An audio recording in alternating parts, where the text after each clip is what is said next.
আমরা কখনো চাই না তোমরা নিজেদেরকে ধ্বংস করে ফেলো। আমরা কখনো চাই না যে তোমরা এমন কাজ করো যে কাজের ফলে সমাজে বিশৃঙ্খলা তৈরি হোক। আমরা চাই সকলে মিলে এক জায়গায় দাঁড়িয়ে নতুন বাংলাদেশ গঠন করার ক্ষেত্রে তোমাদের চরিত্র গঠন করতে চাই আমরা। এই চরিত্রটা গঠন হঠাৎ করে হবে না, এইটাও একটা লম্বা প্রসেস। বললেই তো আর চরিত্র হয়ে যায় না। দেখুন, আমাদের এই সমাজে যদি দুর্নীতির কথা বলে, তাহলে সবচাইতে শিক্ষিত লোকেরাই সবচাইতে বেশি দুর্নীতিবাজ। এক আশ্চর্য কথা। হওয়ার কথা ছিল কি, যে বা যারা সবচেয়ে বেশি শিক্ষিত সে বা তারা সবচেয়ে বেশি দুর্নীতি মুক্ত হওয়ার কথা। দেখেন, আমাদের এই সমাজে এই সাল্লা উপজেলায় যারা উপজেলা প্রশাসন আছে, জেলা পুলিশ প্রশাসন আছে, জেলায় যারা পুলিশ প্রশাসন আছে, তারা যদি মনে করে এই থানা এই জেলাকে তারা মাদকাসক্ত মুক্ত করবে, দুর্নীতি মুক্ত করবে, তাহলে তাদের পক্ষে এইটা সবচাইতে বেশি সম্ভব এই কাজ করার। কারণ তারা শিক্ষিত জন, তারা প্রশাসন চালান, তারা মানুষকে অন্যায় করবেন না, অত্যাচার করবেন না, এই শিক্ষাই তো গড়ে তোলার কথা। আমরা তোমাদেরকে যে কথা এখন বলতে এসেছি, এটা কোনো কিছু প্রাপ্তির আকাঙ্ক্ষা নয়, কোনো কিছু পেতে চাই না। আমাদের প্রাপ্তির কিছু নাই, কোনো কিছুই আমাদেরকে দেওয়ার নাই, দরকারও নাই।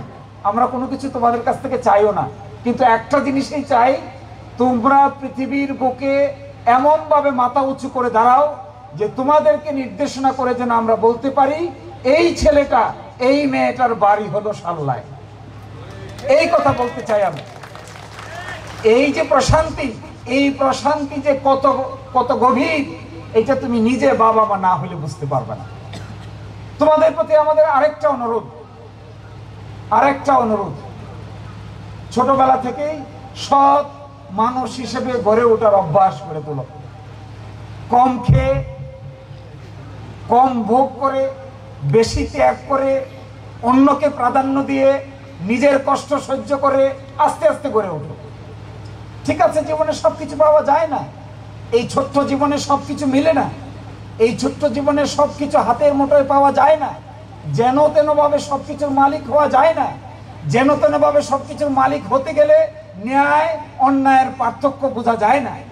আমি বাড়ি চাই, আমি গাড়ি চাই, আমি অট্টালিকা চাই, আমি বড় সম্পদের মালিক হতে চাই, যেন তেন ভাবে তো চাই না। আমি আইন অনুযায়ী চাই, নিয়ম অনুযায়ী চাই, সততার সহিত চাই।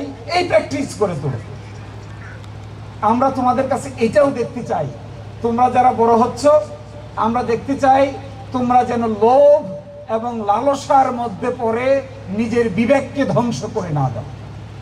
এই প্র্যাকটিস করতে হয়। ফর এক্সাম্পল, একজন জেলা প্রশাসক চাইলে অন্যায়ভাবে বহু সম্পদের মালিক হতে পারে।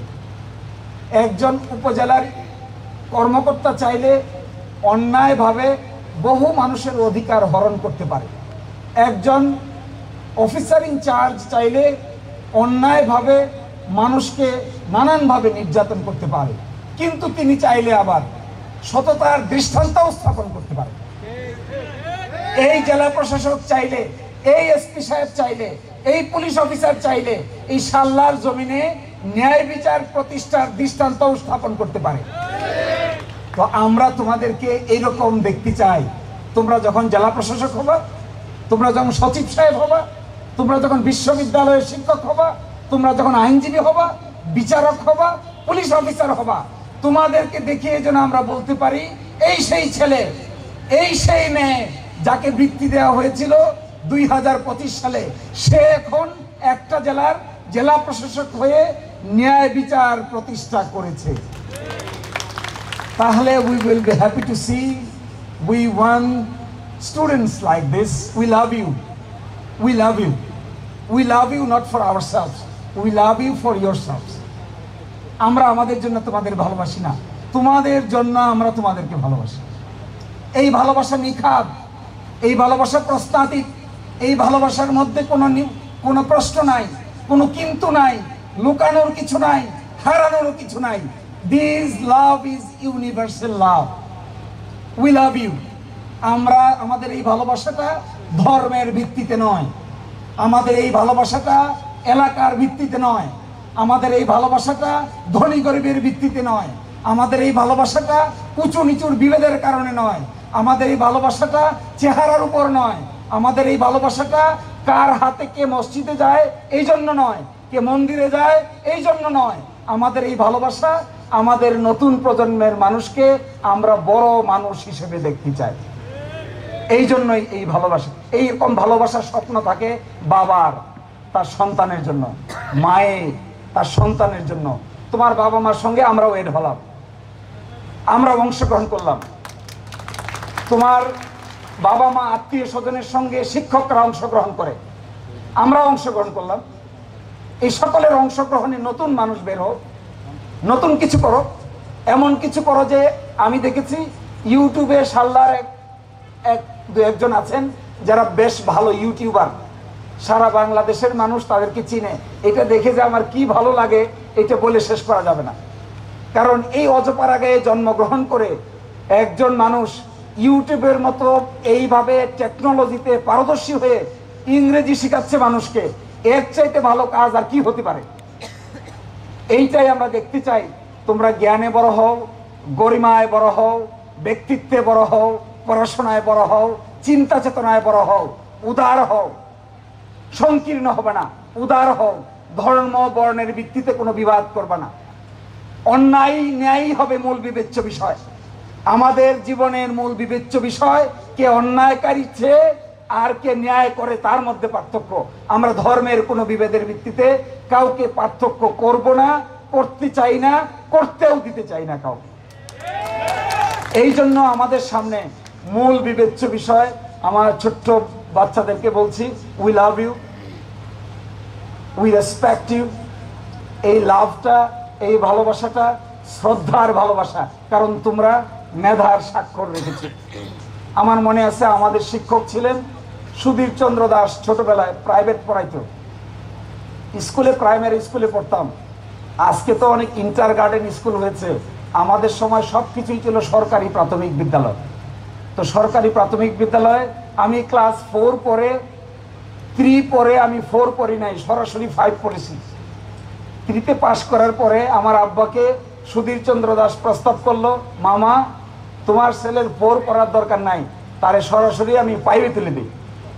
তো 5-এ তুলে দেওয়ার পরে আমার আব্বা একটু অবাক হইলেন, এ পারবে কিনা আসলে, নাকি অর্ধেক রাস্তায় গিয়ে পালাবে। এই 5-এ তুলে দিতে গিয়া জিদ হয়েছে তার যে 5-এও আমাকে তুলবে, আবার স্কলারশিপও পাইতে হবে। তা আমি ভয় পাইতাম। 4টার সময় স্কুল শেষ, 5টা 6টা 7টা পর্যন্ত আমার স্কুলে বসায় রাখতো।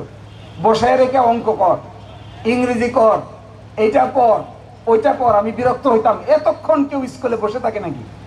কিন্তু শেষ পর্যন্ত এই জিদ করে ক্লাস 3 থেকে 4 না পড়ে 5-এ উঠে উনি জিদ করে আমাকে দিয়ে বৃত্তি পরীক্ষা দিয়ে স্কুলে বৃত্তি পেয়েছি। তারপর আমি এই যে ভালোবাসা শিক্ষকের, দেখেন আমি তো আরেকজনের সন্তান, আমি তো ওনার সন্তান না, আমি তো সুধীর বাবুর ছেলে না, আমি তো সুধীর বাবুর মেয়েও নয়, আমি হলাম আরেকজনের ছেলে। কিন্তু আমাকে নিয়ে তার, আমার বাবার চাইতে বেশি চিন্তা। আমাকে নিয়ে আমার বাবার যত চিন্তা, তার চেয়ে বেশি তার চিন্তা যে সে আমাকে যে কোনো মূল্যে বৃত্তি পাওয়াইতেই হবে। এইটা আমরা দেখছি শিক্ষকদের মধ্যে। আমি শিক্ষকদেরকে একটা কথা বলি, সাহস করে বলি, আপনারা কেউ মাইন্ড করবেন না। আমি মনে করি শিক্ষকরা কোনো ধরনের রাজনৈতিক কর্মকাণ্ডে অংশগ্রহণ করা উচিত না। আমি এটা বাই হার্ট মনে করি।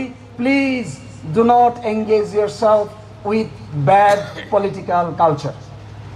Engage yourself to nurture your students, to teach them, to give them lessons and to give them আদর্শ মানুষ হিসেবে গড়ে তোলার জন্য।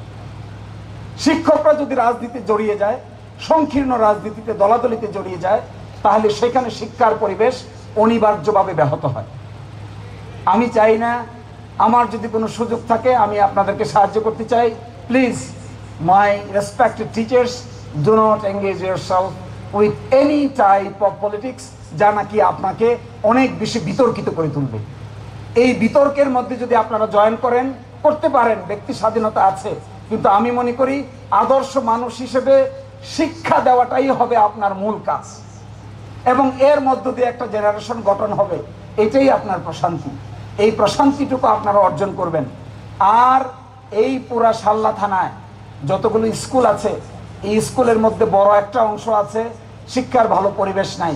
কোথাও কোথাও প্রাইমারি স্কুল ভেঙে যাচ্ছে, কোথাও কোথাও বেঞ্চ নাই, কোথাও কোথাও স্কুলের বিল্ডিং পর্যন্ত বিক্রি করে দিতে হচ্ছে, কারণ ঢেউ ভেঙে নিয়ে গেছে। নানান ধরনের করাপশনের কথা শোনা যায়। আমি শিক্ষার সঙ্গে সম্পৃক্ত মাননীয় অতিরিক্ত জেলা প্রশাসক আছেন, ওনাকে বলবো আপনি একটু এই অজপাড়াঘাট দিকে নজর দিয়ে এইটা দেখবেন, এখানকার শিক্ষকরা যেন স্বাধীনভাবে, ভালোভাবে, সুন্দরভাবে তাদের ছাত্রছাত্রীদের পড়াশোনা করাইতে পারে, নিশ্চয়তাটুকু আপনারা দিবেন। আর আমাদের ছোট মনিরা এটা করবেন। শাল্লায় আমরা এটা করেছি, আমরা চেষ্টা করব এই বছরেই দিরাই উপজেলায় একই রকমভাবে এটা উপস্থাপন করার জন্য। আর সর্বশেষ কথা বলে শেষ করে দিচ্ছি, আমার বড় ভাই জনাব Jamshed Ahmed, he is recently promoted grade 1 secretary of the government, senior secretary, is very prestigious job. উনি আপনাদেরকে বলবেন, ডিসি সাহেব এখানে আসার কথা ছিল, কিন্তু একটা ডিভিশনাল কমিশনারের প্রোগ্রাম থাকায় উনি অ্যাডিশনাল ডিসি সাহেবকে পাঠিয়েছেন এবং অন্যরাও এসেছেন। এই জন্য I am very grateful and thankful to them. I expect আমরা আপনাদেরকে ভালোবাসি, উই এক্সপেক্ট আপনারাও আমাদেরকে ভালোবাসবেন। এই কথা বলে আমি বিদায় নিচ্ছি। সকলকে অসংখ্য ধন্যবাদ।